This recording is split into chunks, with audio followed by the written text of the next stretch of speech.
The beginning of 2020, I own my own business. I drive. I drive for myself, and pick up passengers. I can make a lot of money doing that, especially in New York City. So that's what I've been doing for about the last 22 years. I had my own customers. I made good money. I didn't even see my family. My time was mostly in that car. Chasing money, because I knew that if I didn't have people in the car, I wouldn't make money. Often I'd stay in New York City. I did have a place in the city, so I would stay there. The girls might have twins, and where you going, Dad? I said, I have to go to work.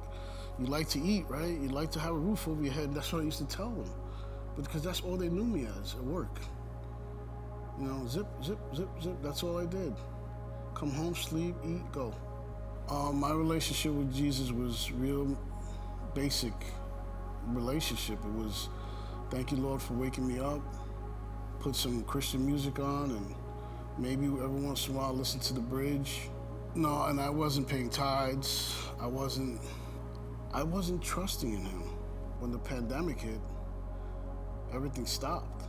So with that, my whole life stopped. My whole system stopped. Everything that I counted on, everything that I trusted in, completely stopped.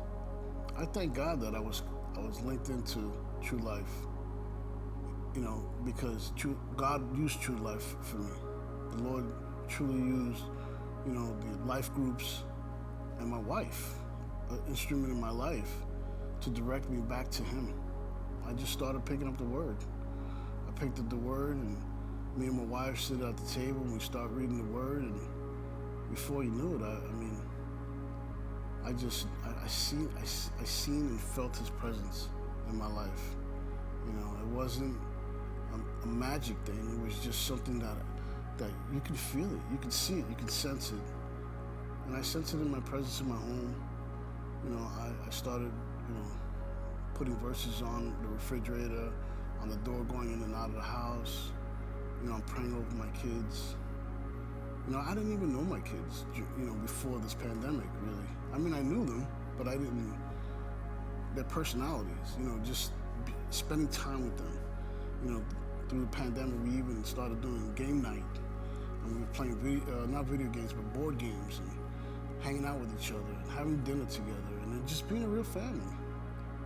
Teaching them about God, like giving them stories about God. But before that, I was just in and out of the house. I have not yet been without, as you can see. Never been without food.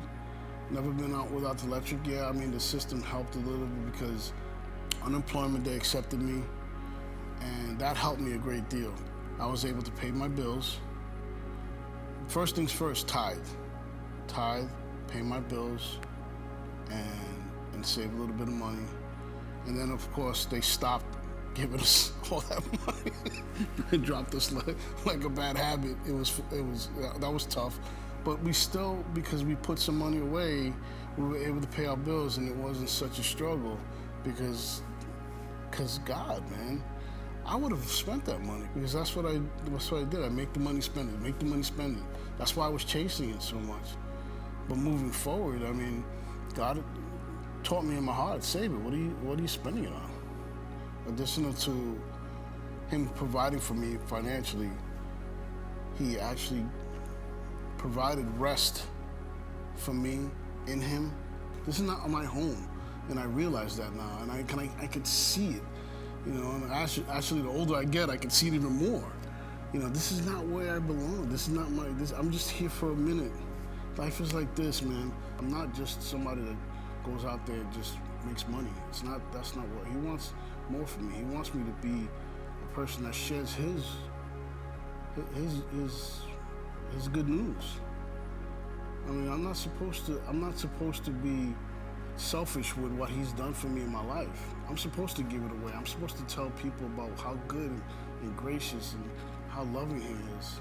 My prayer is more of You, Lord, less of me, because You are doing a great job. Me, I do, when I put my finger on there, it never comes out good when I. But more of him, less of me. For anybody that's worried about their finances, my suggestion to them would always be to tithe, at least 10%, because God is amazing when it comes to finances, because that's the only thing He asks. He actually tells us that we can test Him on. I would say take time for the Lord. And sometimes we got to start with 10 minutes and allow it to grow. Just like how our muscles, or like if we're trying to do something in our lives, we don't know how to do it at first, but practice makes perfect. And start with 10 minutes, and then 20 minutes, and then 30 minutes, and before you know it, it's an hour, and you don't even realize the time that goes by when you're in His Word or you're in His presence, like sitting with Him, talking with Him. He knows my faults. He knows my needs. And sometimes I don't even ask Him for anything. I don't want to ask Him for anything. I just want to be in His presence. God used COVID for me to see who He really is in my life.